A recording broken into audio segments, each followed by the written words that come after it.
Hi everyone, this is a video that people have been requesting in chats, in comment section in the videos, which by the way, thank you very much for commenting.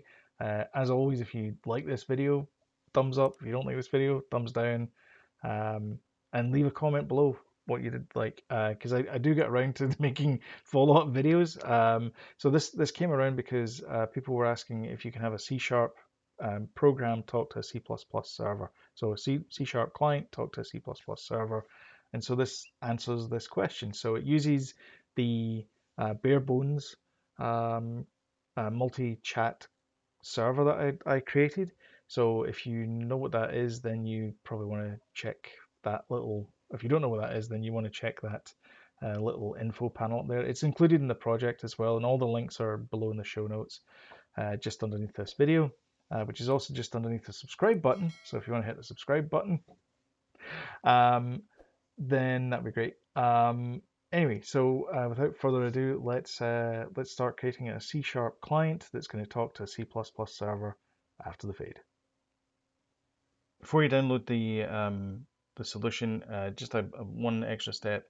If you have never used C++ before for Visual Studio, then what you're going to get this message here, which is based on your solution, you might have to install extra components for a full development experience. So I'm going to have to do that just now, but you'll probably have to do this as well if you've never if you've never written a C++ program using Visual Studio. So you just need to click on install, and it should bring up the installer, getting things ready, and desktop development with that. And I'm going to click on install, and I'm going to go away for a while because it's going to bump me out. Okay, and then it's going to whir away, it's going to download it. It's about 4 point something gig worth of data, so you're going to have to make sure that you have enough space on your hard drive.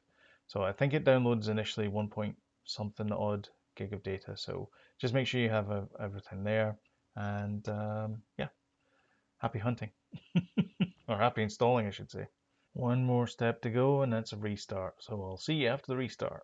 So this is the bare bones server. It's pretty much exactly the same as the other one, but for this example, I'm going to encode the messages in such a way that, well, I'm not going to encode it, but I'm going to add a colon here, which means that everything to the left of this is the name of the sender, and everything to the right of it is the message itself.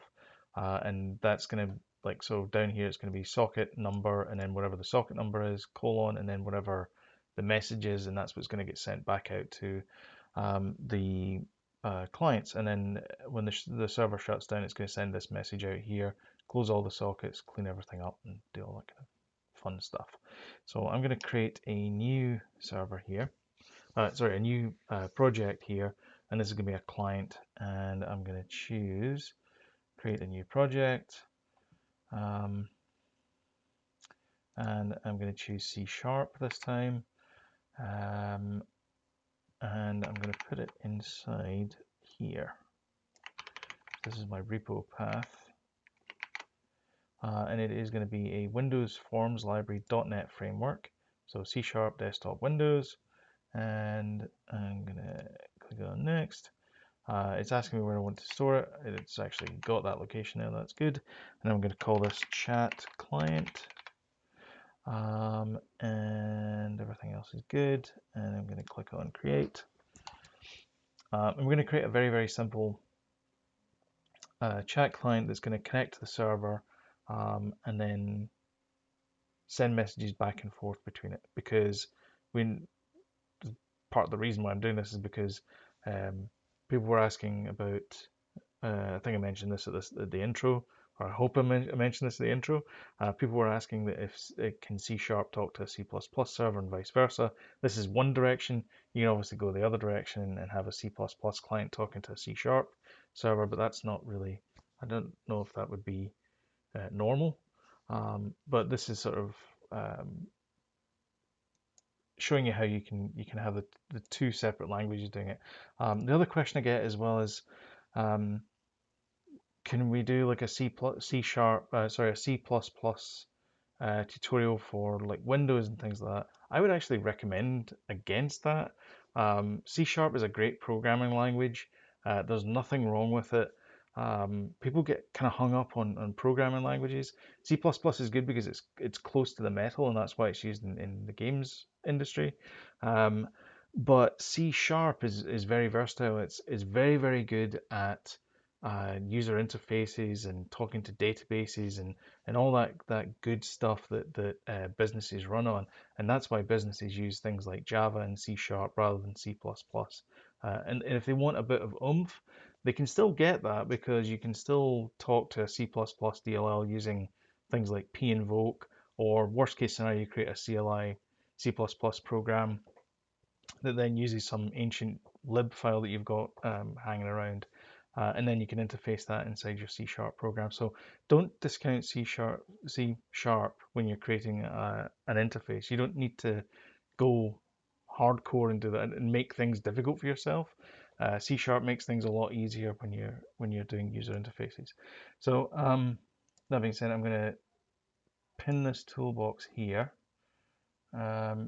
which is currently initializing for some reason. So what I want here is I'm just going to connect to I'm just going to connect straight away. So I just need a list box. So I'm going to put a list box up here, like that. And then down here, I'm going to have a text box, which is down here. That one there. Oops. That's going to be our text box. And then I'm going to have a button as well. And then the button is going to be here, like that. And this is going to have, where's my properties? Properties. So this text box is going to be send, and did that not pin there? Darn it. And then this text box here, I can have, where's the button for this? I think if I go to form, I can choose the button that I want. So if I go to button here, I can choose the accept button. Where is accept button? Accept button. So we only have one button in this form, that's button 1. And I think that's about it. That's all we need for this. I'm not going to name any of the values here. We have a list box here, we have a text box, and we have a button. They're all called list box 1, text box 1, button 1. So that's okay. When we click on this, we're going to be sending things out there. We're going to be sending things to the server. And the thing that we're going to send is we're going to send this text box here. So I'm just going to make sure that this is anchored correctly. So top, left, and right, and bottom. And then this one here is going to be bottom and right. And then this one here is going to be bottom and left, like that. So now if I resize this window, everything should sort of stay relatively the same. Although I think this needs to go to right as well, like that. Whoops. Yeah, there you go. So everything sort of stays relatively the same. This is what I mean. I mean, you can do this in C++ as well, this UI design, but honestly, you're making a rod for your own back. I'm warning you now. Don't use C++ if you can avoid it. Okay. I think that should be everything. Yeah, that's all anchored correctly. Okay. So for the code here, we have our partial class here. So I'm going to create a TCP client. And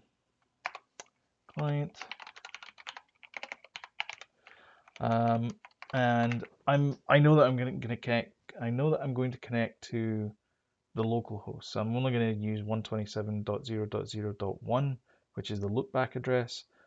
If all of this is making no sense to you, by the way, this is a follow-on video, which again I hope I mentioned in the in the introduction. And so it's really just to sort of illustrate that you can have two different languages talking to each other through the common link is the TCP transport control protocol that we're setting up here. So I'm going to create my client here. So I'm going to do client equals new TCP client. Address family is internetwork. And then where are we going here? Oh yeah, I think we just do the thing here. We just need to do 127.0.1, and then the port, which is, we need to go to our server here, which I think is 54,000. People who are having problems with this, if you are having issues, just change the port number on the server, but I'm going to use the same port number here. So that's going to be that. And then I want to do client.connect. 27.0.0.1 54. Actually, I don't think you need that. Yeah, I don't think you need that. I think that's if you want to specify. That might be if you want to specify your local IP address and port. But we want to connect to this server here. So, and then the next thing we want to do is we want to have client dot. We want to tell it to start listening. So we're going to do get stream begin read, and then we need a buffer. So we're going to have byte buffer equals new byte 4096 begin read. So we're going to do buffer offset is 0, size is buffer.length, and then we have our, I'm running out of space here. Let me move these to the next line. Then we need our read callback. So we're going to have our server message received, and then we're going to have our state, which is going to be null. We don't need anything there.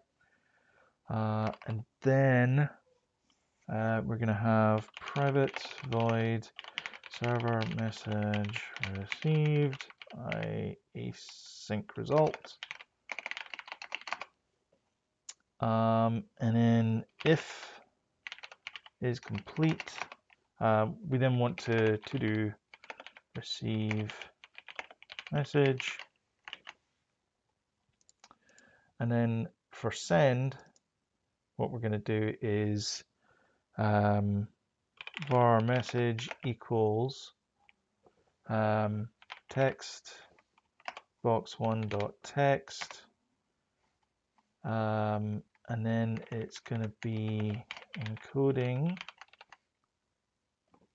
dot ASCII dot get bytes, and then we're going to send that out. So we're then going to do client dot get stream dot write message 0 message dot length. That's it. But we also want to return it back to that text as well. So if the user clicks on that, we want to be able to set that back there. So what we're going to do is we're going to do text box 1 dot focus, and that will return that back to there. But we also need to do text box 1 dot text equals that. So we want to clear the text as well. So clear the text, set the focus when you press that one there. And then when you receive a message, we're going to add it to the the list box. But there is an issue with that because we don't know what thread this is coming back in on, and WinForms is very, very particular about when you should access things on the main form. Basically, on the UI, basically it has to be done on the main thread. So this is not good for us. So, but luckily, Visual Studio, or not Visual Studio, but the C# language library has a way to do that, and it's you can call begin invoke. So it's begin invoke, which is actually part of the form, and then it's the delegate method there. So we just need to specify a method in there. So what we're going to do, and that basically what that does is the begin invoke says, okay, take that delegate and run that on the main thread, and that's what it does. So it's very simple. Again, C++, there's ways to do it. C# just makes it a little bit easier for you. Okay, so if it's completed, we want to get the message out of there. So we're going to do var message equals, oh, actually it's going to be var bytes in equals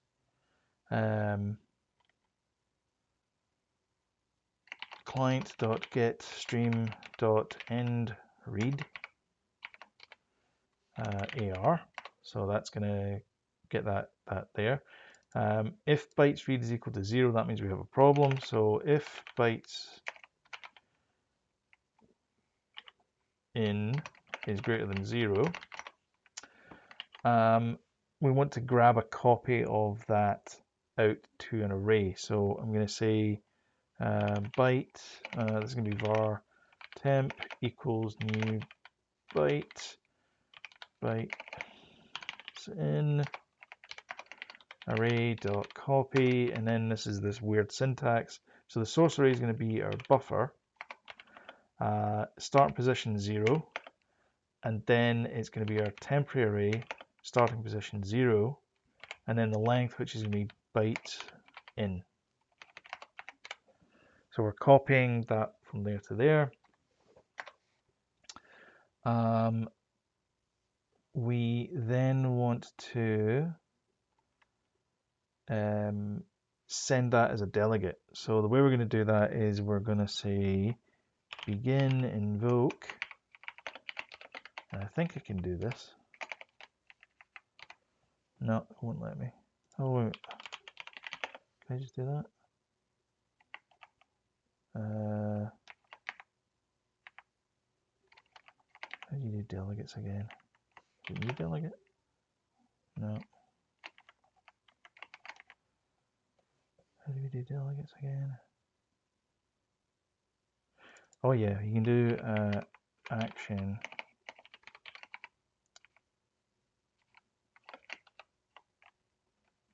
that. Can you do that?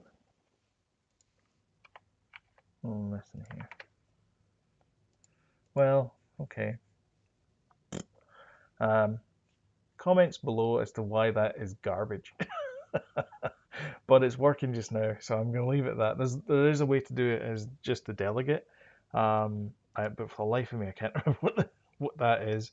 But this will work because action is actually of type delegate. Because if you go to F12 here, it's public delegate void action. So yeah, so this, yeah, I'm not particularly happy about that. Let me go back to that after this. To do make this an actual delegate. Read docs. Actually, that's outside here. So, but what we're going to do is we're going to do listbox one dot add. Oh, I'm going to do var stir equals encoding dot ASCII dot get string temp buffer. That's it. listbox1 dot items dot add stir listbox1 dot selected index equals listbox1 dot items dot count -1. Why am I doing that bit? Well, we want every time we add to the list box, it's going to move down to the newest item. So we want to keep that in view, and so this line here will hopefully do that. Okay, and I think that's pretty much everything. But we do want to start this off again. So this is like a one-shot deal. So we need to do this again. Oops. So I'm going to grab that, paste that down here, but we also want to clear this array. I'm going to do array clear buffer.length, and that will clear the array for the next one. Why is it not like that? Oh yeah, because it's got to be that. Okay, so we're clearing clearing the buffer of length there, starting at 0, and yeah, okay, I think that's everything. So let's fire up the server. So I'm going to run the server here. So it's now waiting for things to happen. And then we're going to call the client here, and I'm going to set a breakpoint here, so F9, and then F5 to run it.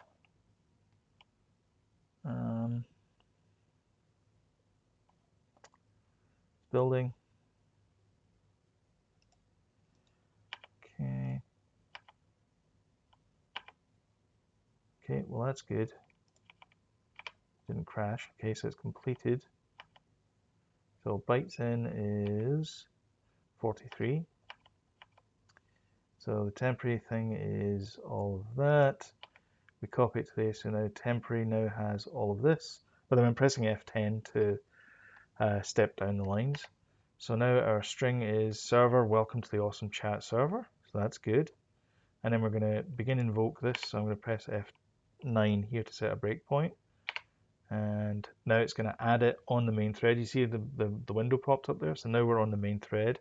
And I'll show you that just in a second. Actually, I'll stop this and show the threads.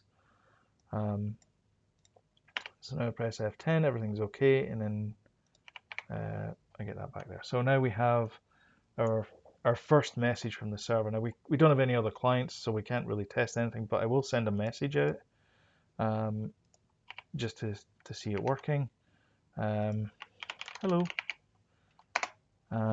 So I'll press F10, that gives us the message, and then I'll write that out, set it back there, and then focus it, and then you can see that we're now back on there as well. So you can type in da-da-da. Oops, let me just stop that breakpoint there. Da-da-da, da-da-da. Okay, so our client's working fine, but let me show you what I mean by the different threads here. So when we create our client now, you can see that we're now on the message received. So this is when you first log in, you get the welcome to the chat server. So if we go down to here, why don't I have threads? Where is threads? Windows, AP threads, threads, here we go. Okay. Oh, that's not right. Let me put this over here. So, okay. So this is what I mean. So you can't do any UI on any other thread. It has to be done on the main thread. And there's things out there that can help you there. There's rx.net, which is fantastic. It really helps you when you multiple threads. But you can see that what the problem is that we're currently on this worker thread here. So this one that I've highlighted here. This worker thread cannot access anything on the UI. So this is why we have to do our crazy begin invoke thing down here. Now, when I put the breakpoint here, and then I continue until it hits that breakpoint, you'll see that now the arrow is on our main thread. So now that we're on the main thread, we can now do UI operations. So let me get the format right for that, because I'm not particularly happy about the format for that. So begin invoke delegate. Delegate? That's not the right one.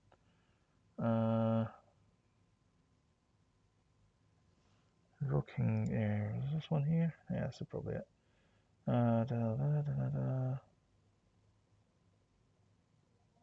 I mean, we could do that. Yeah.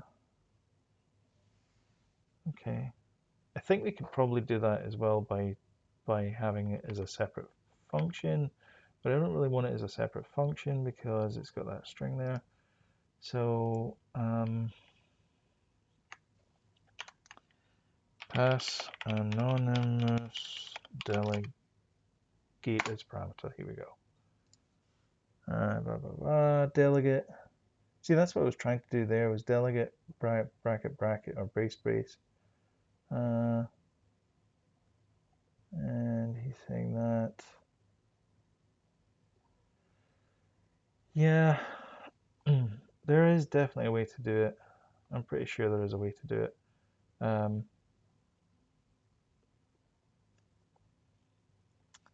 So they're saying that you basically, oh, delegate brace brace. Okay, that's what it is. Okay. So if I do that, and then take away that. Well, that didn't work.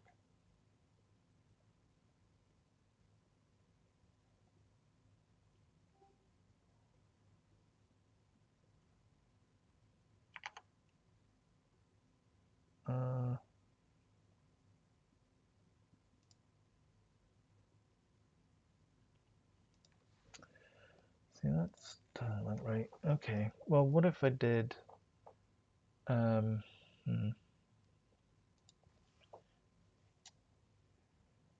I don't want to do that. All right, I'm just gonna leave it at that. Oops.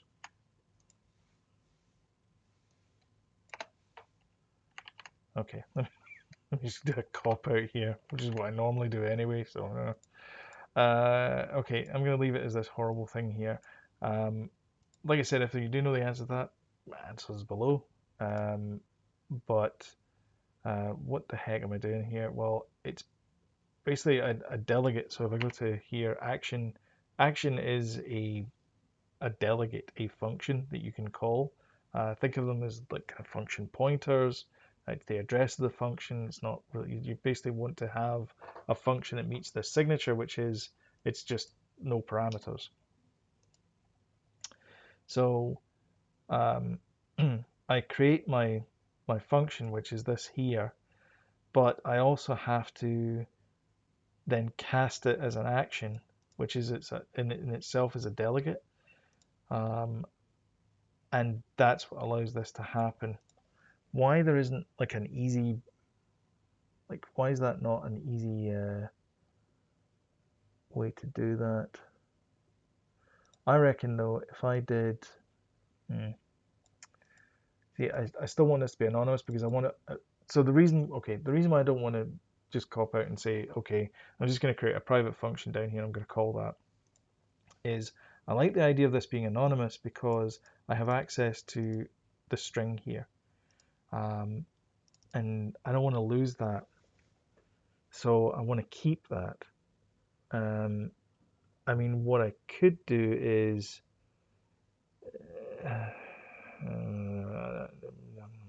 don't like it any other way. I like this. It's plain, it's simple, and it works. I'm going to leave it. I'm hooing and hawing here. So I can get rid of that to do anyway. That's done. And that's it. So now, how do we test this with multiple clients? Well, let me build it, and I'll go to our Solution Explorer, and I'll right-click and open folder in Explorer, go to the chat client, bin, debug, and now I have my chat client here. So I can click on chat client here. Oh yeah, we're not running the server, that's why. Aren't we?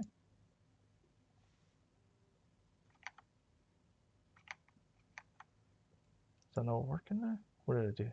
Yeah, there you go. Why did that not work?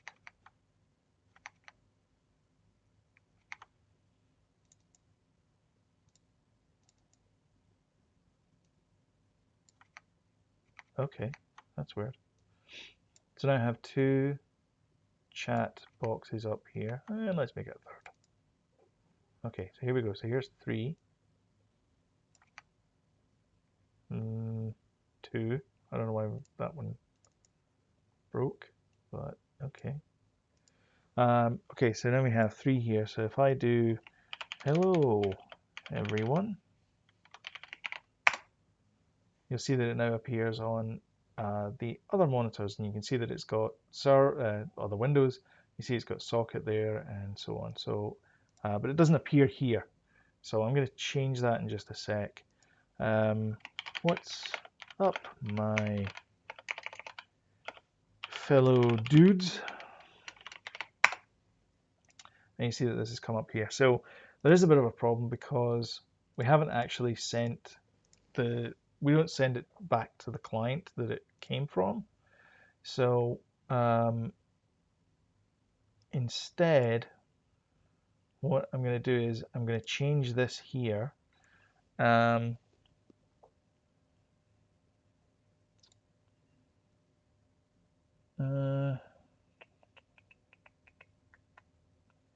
I want to change this here?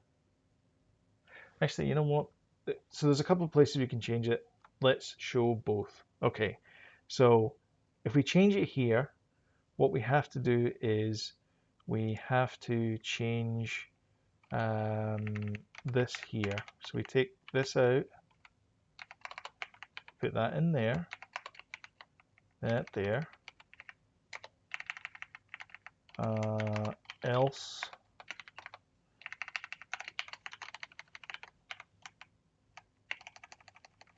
you change that to me,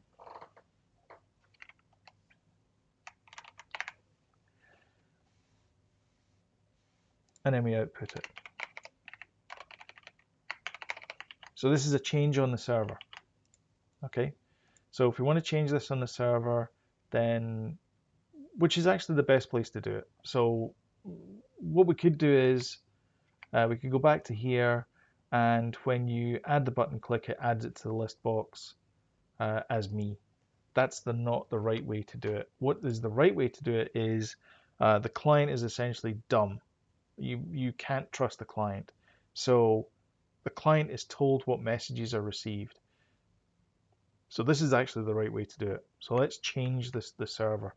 So when you connect to the server and it says, okay, if the out socket is not equal to the listening and out socket is not equal to that, then, oh, wait, if it's not equal to listening. So let's say if out sock equals listening, continue. We don't want to do that. We don't want to process that there. So if it's, in fact, let me just get that out to here. So if the out sock is the same as that, we don't want to do any further processing. And then this one here, we're now saying that if the output socket is not the same as the current socket, in other words, the client who's sending it, then we're gonna send this line. Otherwise, we're going to send the line that says me, and then the message, and then the rest of it stays the same. So let's build that, and we'll run this. Okay, so it's running, and we can just start the clients because the clients are accepting messages anyway. So there's one there's one client. Okay, let's find out why that client is not running. Let's do try catch exception E message box dot show e.toString. Just a very basic. See what's going on here. And then let's try this one as well. So we can do try catch exception E message box dot show. And I think we can do text, which is e.toString. Trying to set up channel, for lack of a better word. Okay, so we build that.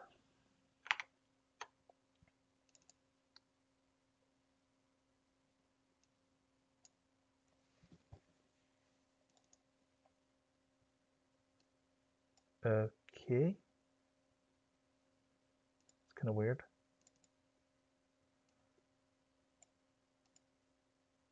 Okay, so welcome to Awesome Chat Servers. Going, hi, is there anybody out there?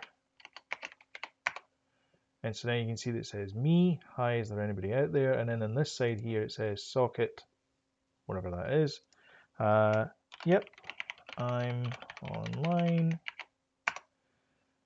And you can see that now it says socket, whatever it is there, but over here it says me. And so there's very minimal processing on the client side. This is kind of what another reason why I'm doing this is that the client itself, all it's doing is just receiving messages and then rendering those messages onto the screen. And that's essentially what you'd be doing with a game if you're doing that, or any financial transactions. Those are just rendered on the client. All the security and everything is done on the server side, because you cannot trust the client. Anyway, why is that crashing? I will do some investigation and I'll find out. If I don't find anything, I'll let you know in the outro. I found the issue, and the issue is quite simple. It says begin or begin invoke cannot be called on a control until the window handle has been created. So I just need to wait a bit. So what I'm going to do is I'm going to cheat.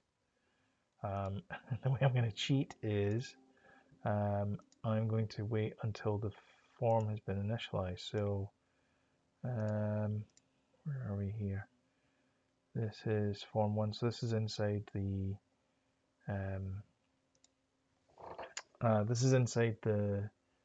constructor. So what I'm going to do is I'm going to take all of this out. I'm going to do that, rid of all of this, and get rid of that. Take that out, and I'm going to do override on shown. So when the client has been shown, now I'm going to connect to the server. So I'm not going to do it before, and so I'm going to leave that try catch in there just to make sure that's okay.